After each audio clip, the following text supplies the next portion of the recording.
That's a great question. So what would you say are the major messages in your book? You know, the ability, what it means to show up for people, the art of showing up. Yeah, That's what one of the chapters is called. Yep. The art of listening, you know. How do we do these things if we're not willing to mend? There's a chapter called Mending. If we're not willing to mend our woundedness. And there are a lot of wounded people in the world. There are a lot of wounded caregivers out there in the world of healthcare.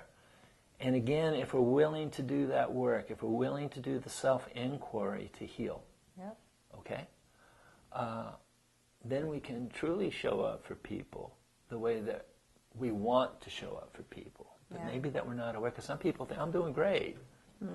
Maybe not so much. Well, right, it's like the crisis of something like ALS really dials into focus and forces people to look at themselves and their families and their relationships, whereas before you might have just been on autopilot and you're getting by and how are you? Good, I'm good. But you didn't have to look at what's below the good. Right. And this becomes, you know, an opportunity in some ways to discover and look at all of the ways that you might need to mend and have opportunity to do that. And the choices that will unfold for us, the choices that we'll be confronted with, the choices that those living with ALS will be confronted with. Because, you know, Sacred Bullet has stories of individuals living with ALS. Yes. Right? There's also stories about how we as people in the care world can do our work in a better way. Yes. What's available to us. There's lots of incredible nuggets, I've been told, in here. There are. And in the world of ALS, most importantly, this is what this can look like. And I'm always reminded, because some of my families, I want to read your book, you know, so I'll give them a copy. But I'm always reminded to, listen, there's end-of-life work in here. There's end-of-life stories in here about choices and possibilities. You know, because if you're not ready to see it, you know, I'm just giving you a heads up, you know. And only once did I have a circumstance where a son told me it really upset Mom. And I later find out, no, it actually didn't. It upset him. All right. But you use the word confront, and this disease really is a confrontation in so many ways. Like, this disease confronts you. There's no negotiating with it. When it decides to paralyze your left arm is going. When it decides to take your right leg, it's going. When it starts to take your swallowing, that's going to happen. And so with those very real physical losses that you're confronted with and cannot be negotiated away, what else are you being confronted with spiritually and emotionally? And spiritually and emotionally. 'Cause for me, that's the essence of our work. Yes. The glass, sure, you want one? We've got one. Or the equipment, which obviously very important, huge. Yep.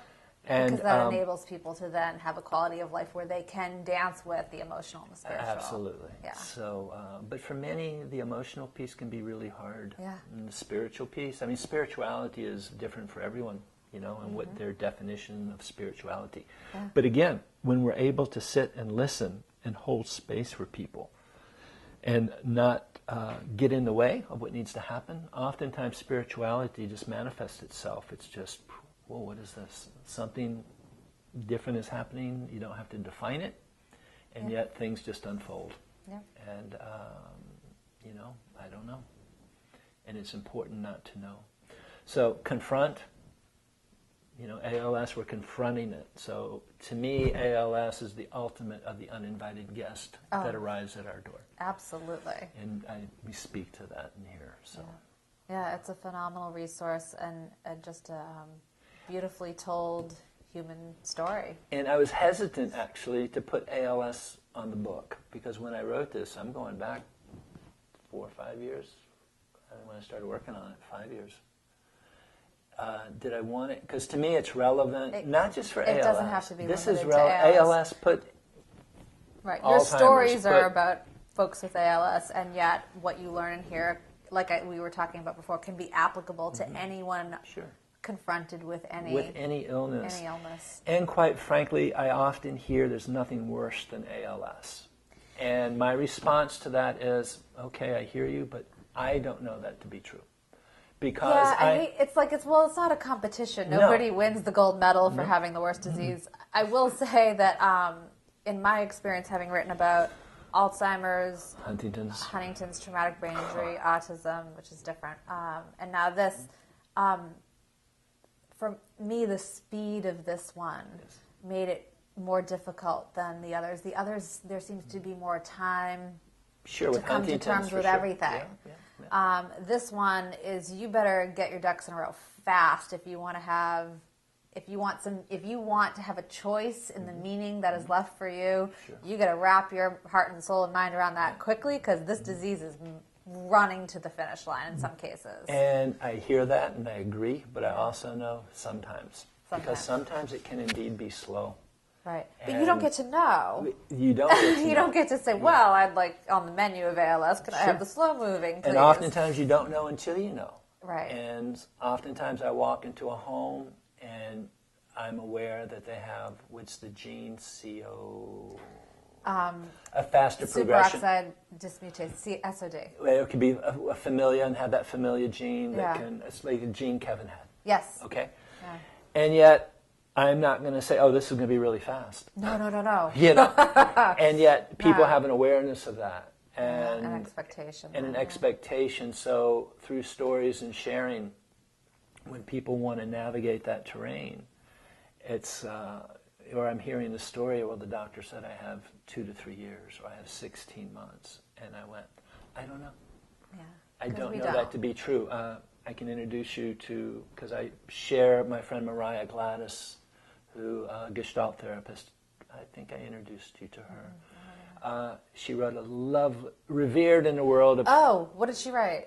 Bitterness is not an option. Yes, phenomenal. And Mariah was given 2 to 3 years. And literally I give this to everyone that says yes to it. And actually we're putting it on CD for people. It's a 20-minute read, 20-minute listen.